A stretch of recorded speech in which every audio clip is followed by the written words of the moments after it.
மற்றும் red giant movies தயாரிப்பில் பிரம்மாண்ட இயக்குனர் ஷங்கர் இயக்கத்தில் உலகநாயகன் கமல்ஹாசன் நடித்த இந்தியன் 2 உங்கள் அபிமான திரையரங்குகளில். லஞ்சம் வாங்காமல் ஏழை மக்களின் குறைகளை பூர்த்தி செய்யுங்கள் என இந்தியன் 2 திரைப்பட பாணியில் ஆட்சியர் அலுவலக கழிவறையில் எழுதப்பட்டிருந்த வாசகத்தால் பெரும் பரபரப்பு ஏற்பட்டுள்ளது.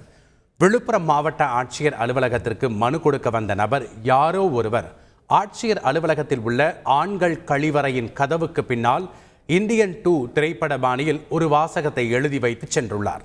அதில் அலுவலகத்திற்கு வரும் ஏழை எளிய பாமர மக்களின் குறைகளை பூர்த்தி செய்யுங்கள், லஞ்சம் வாங்காமல் பணியை செய்யுங்கள் என்று தமிழிலும், இந்தியன் 2 என்று ஆங்கிலத்திலும் எழுதப்பட்டுள்ளது.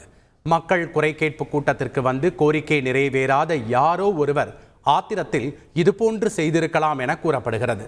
இருப்பினும் இதனை எழுதியவர்கள் யார் என்பது குறித்து அதிகாரிகள் விசாரணை நடத்தி வருகின்றனர். லைகா மற்றும் ரெட் ஜெயண்ட் மூவிஸ் தயாரிப்பில் பிரம்மாண்ட இயக்குனர் ஷங்கர் இயக்கத்தில் உலகநாயகன் கமல்ஹாசன் நடித்த இந்தியன் 2 உங்கள் அபிமான திரையரங்குகளில்.